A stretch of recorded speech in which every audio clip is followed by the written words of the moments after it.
toi qui es là aujourd'hui pour me rejoindre dans cet espace où j'avais envie de te partager un message aujourd'hui.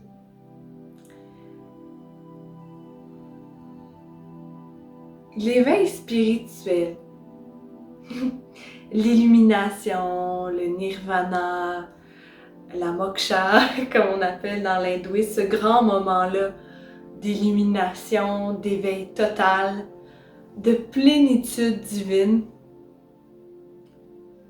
ne peut se produire que dans le relâchement.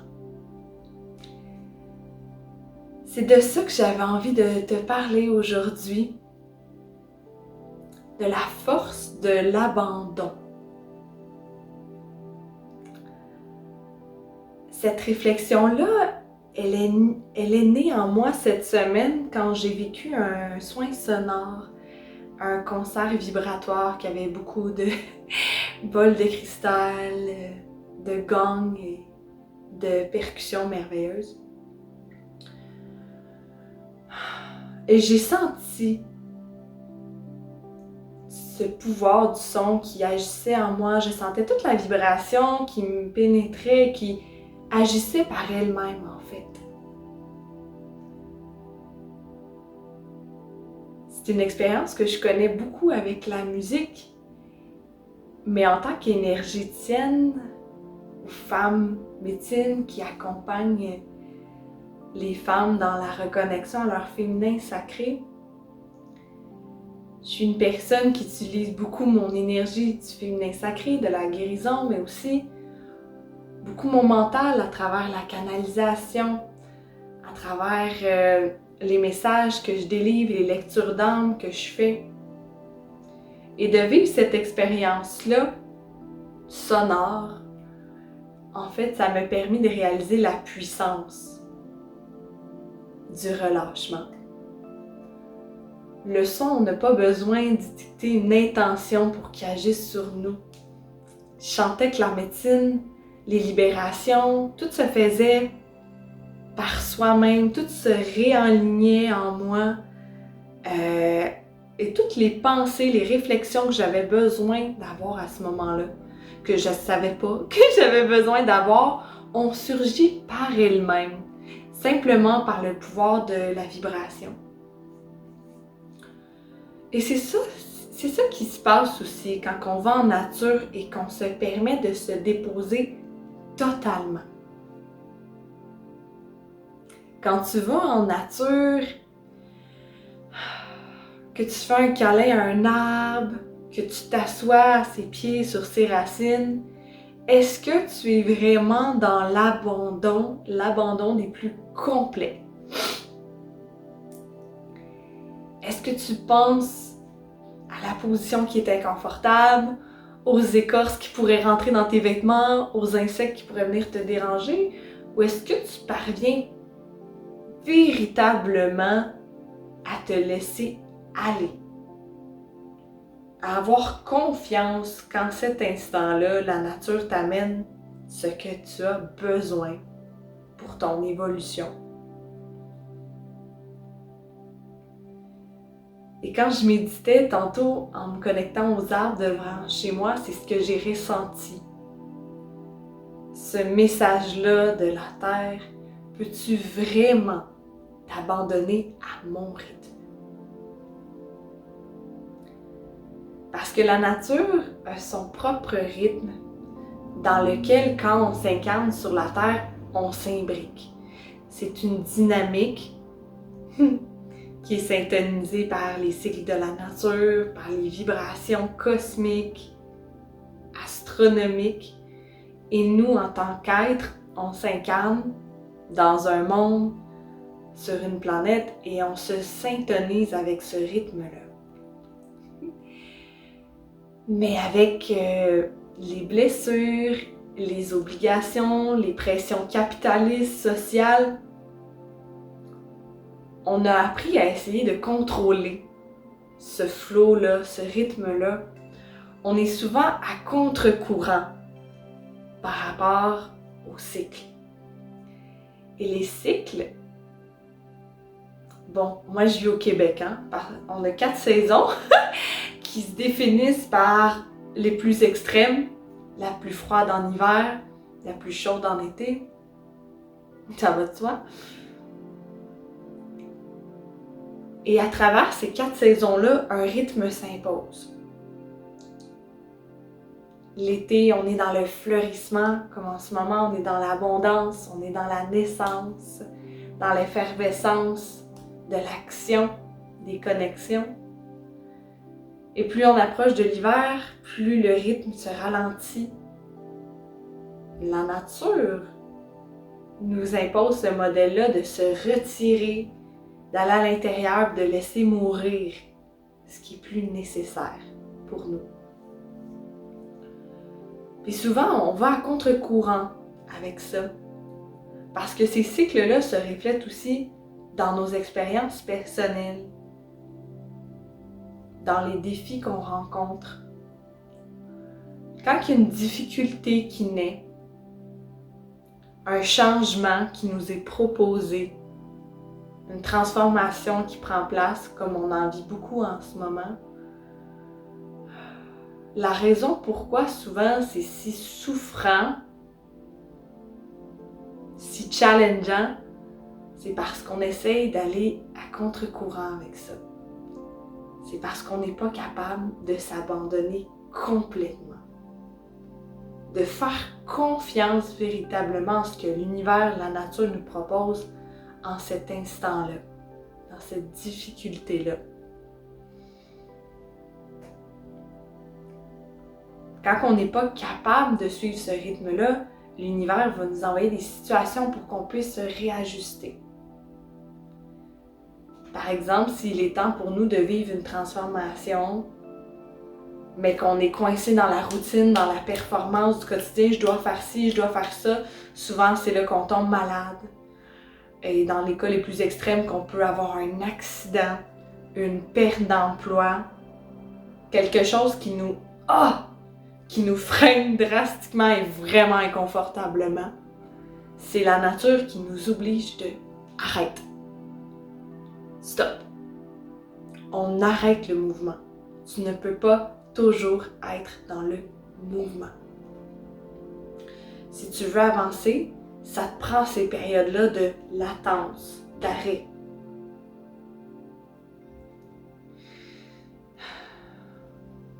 J'avais une discussion par rapport à ça avec un membre de ma famille l'autre jour.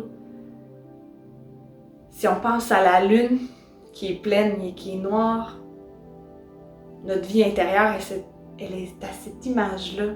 On a des hauts et des bas. Et je pensais à la forme de l'onde, la fréquence d'onde, poupou, poupou, poupou, poupou, au battement binaural qui se construit en 2 mouvements, le son et l'anti-son, le temps mort. L'onde monte et elle redescend. C'est comme ça qu'on est fait. C'est notre structure énergétique qui est à cette image-là de on y va, on redescend. On crée, on déconstruit. On est, on meurt. Tout se joue dans cette expansion-là et rétraction-là, constamment. Parce que c'est le mouvement de l'univers, en fait. C'est comme ça qu'il s'est créé, qu'il continue de s'expandre. Il n'y a pas que de l'expansion, il y a aussi de la destruction, de la mort. Et pour pouvoir naviguer le plus aisément possible dans ces vagues de transformation-là, c'est essentiel de se relâcher. De lâcher prise, J'ai vraiment l'image de quelqu'un qui se laisse tomber dans le vide, en fait. D'avoir confiance que ce qui t'attend en dessous, c'est la Terre qui te soutient. L'univers qui a des possibilités en réserve pour toi. Mais pour qu'il puisse t'amener ces cadeaux-là, ces transformations-là, il faut que tu décroches. Il faut que tu sois capable de t'abandonner complètement à son rythme.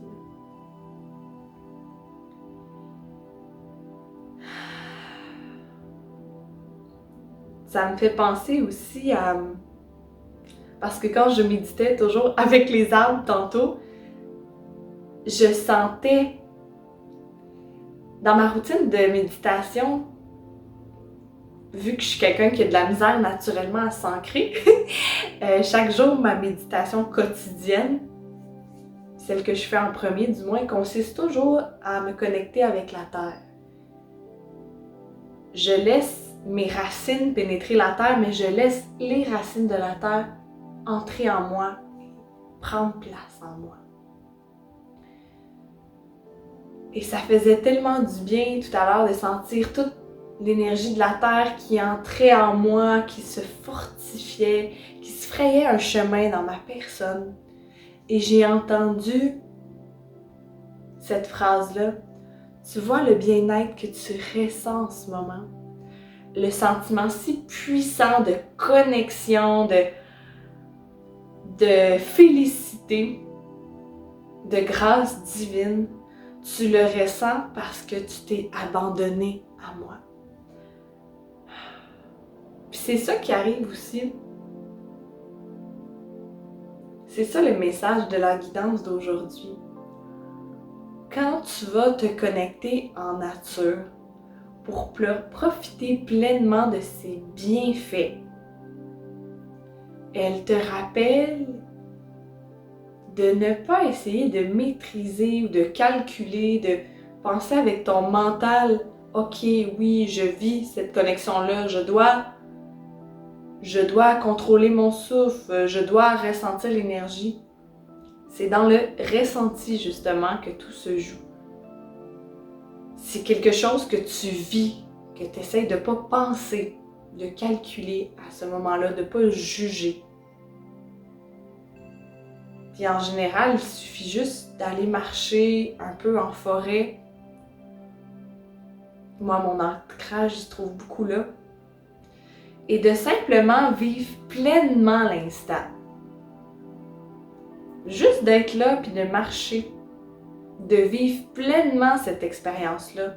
Ressens simplement le rythme de tes pas, le vent qui caresse tes paumes, ton visage, les insectes qui te parlent, les oiseaux. Essaie juste de te connecter à tes ressentis le plus possible et de les laisser prendre toute la place.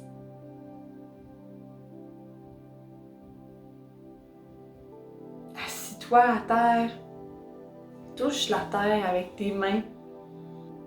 Laisse toutes tes sensations prendre la place. Et c'est ainsi que tu vas ressentir l'âme de la terre en toi.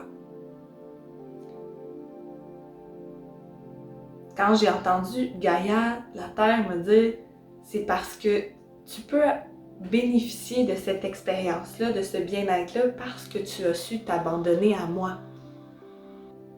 Puis ce message-là, il me fait penser, à un moment donné, j'écoutais une émission avec Mathias de Stefano. Je sais pas si vous le connaissez, il est totalement charmant et j'adore ses messages. Sa façon de transmettre sa compréhension de l'univers. Et il parlait des yogis, des maîtres ascensionnés, des personnes illuminées qui parviennent à faire de la lévitation, qui parviennent à marcher sur le feu, à faire des guérisons miraculées, à faire apparaître des objets, tous ces phénomènes-là qui frôlent le surnaturel. Et il a dit, en fait, pourquoi que ça arrive que ces personnes-là réussissent à faire ça, c'est qu'elles deviennent la matière. Au lieu de juste essayer de comprendre le monde ou de le décoder par le mental, elles sont parvenues pleinement à devenir l'expérience, devenir la nature. Elles ont réussi à arrêter d'essayer d'être puis de pleinement être. Puis tantôt, quand que je méditais proche des arbres, quand je suis rentrée, je me suis comme accotée sur mon mur de briques et on dirait que j'ai senti pendant un instant que ma main rentrait dans la brique.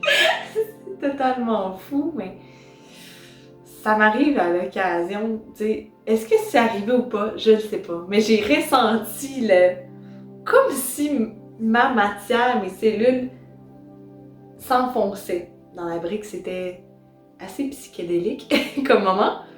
D'ailleurs, si vous avez déjà eu la chance de vivre une expérience avec la médecine des psychédéliques, que ça soit une cérémonie d'ayahuasca, de psilocybine, peu importe,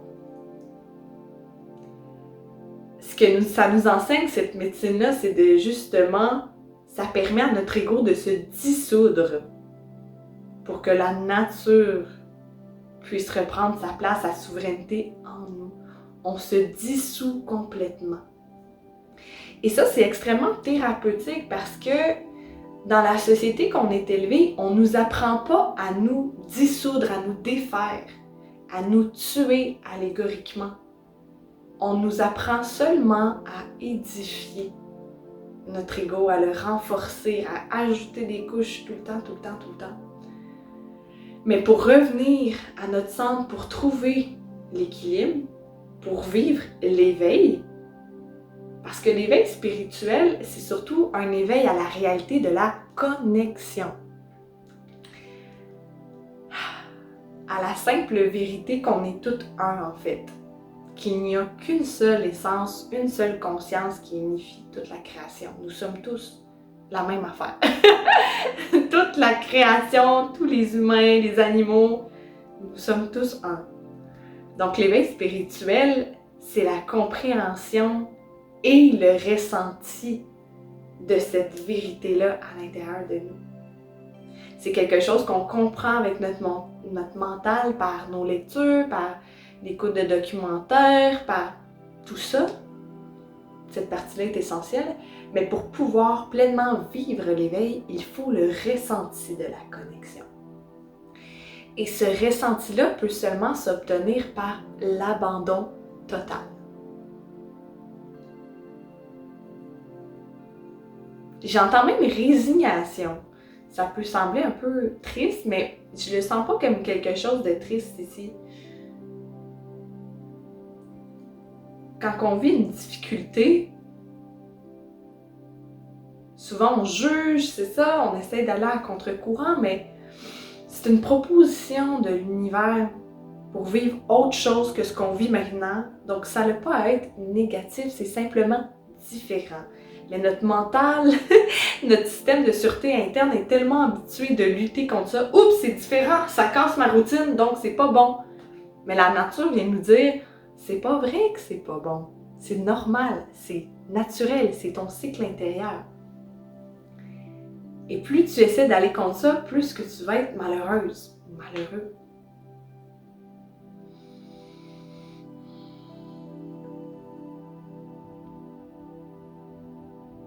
Puis c'est important de ne pas renier ces informations-là, ces émotions-là quand elles naissent en nous.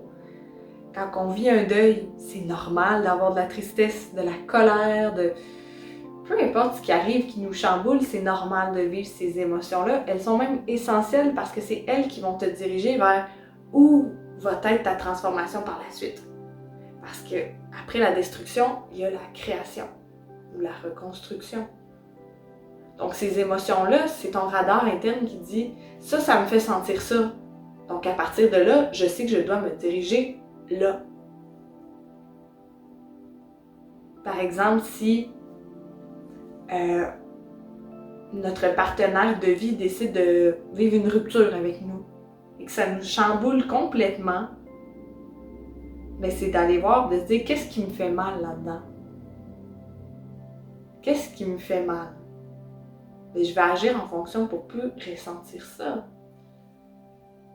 Je vais trouver un partenaire qui est plus aligné. Je vais aller trouver le bonheur en moi-même pour attirer quelqu'un qui va vraiment pouvoir me compléter au lieu d'être avec un partenaire derrière lequel je peux me camoufler. C'est un exemple comme ça. Mais ça peut s'appliquer à toutes les sphères de la vie, évidemment. C'est l'abandon qui est la clé de l'éveil. C'est ça que j'ai entendu comme message et je sentais l'appel très fort d'en faire une guidance aujourd'hui pour toi. Plus on s'abandonne, plus on reçoit. Parce que l'abandon, en fait, c'est la confiance en l'univers, c'est l'ouverture.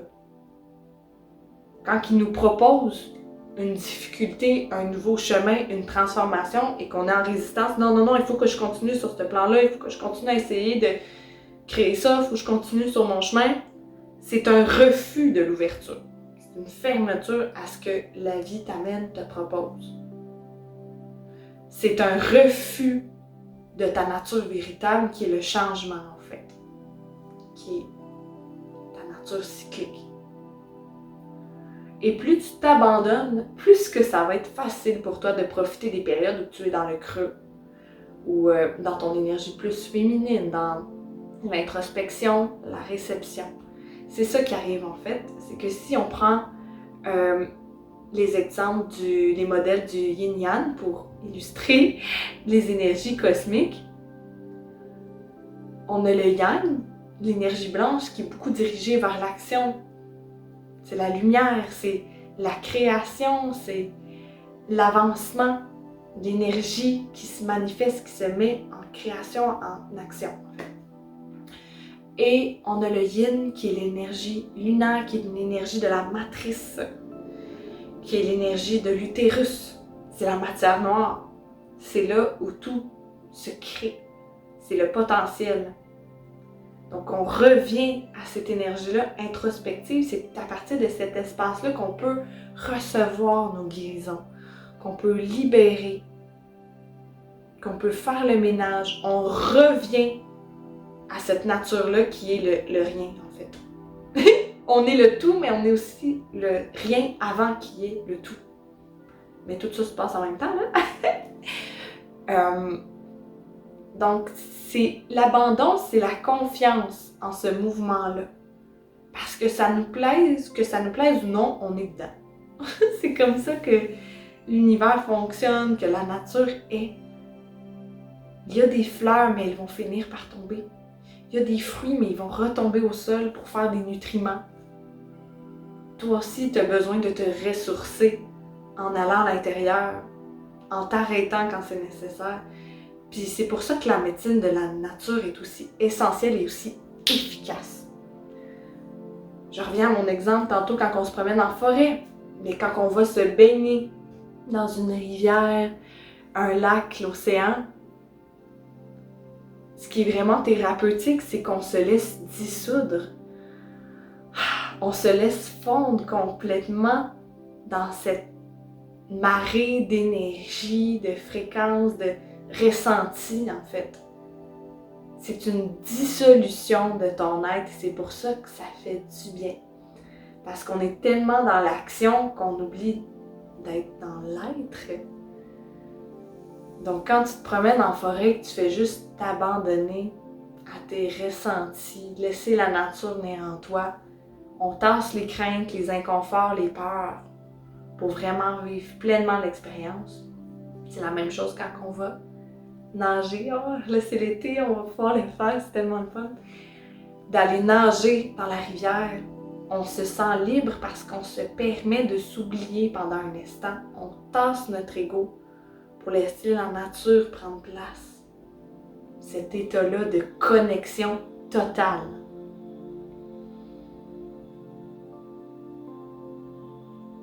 La dissolution entraîne la connexion.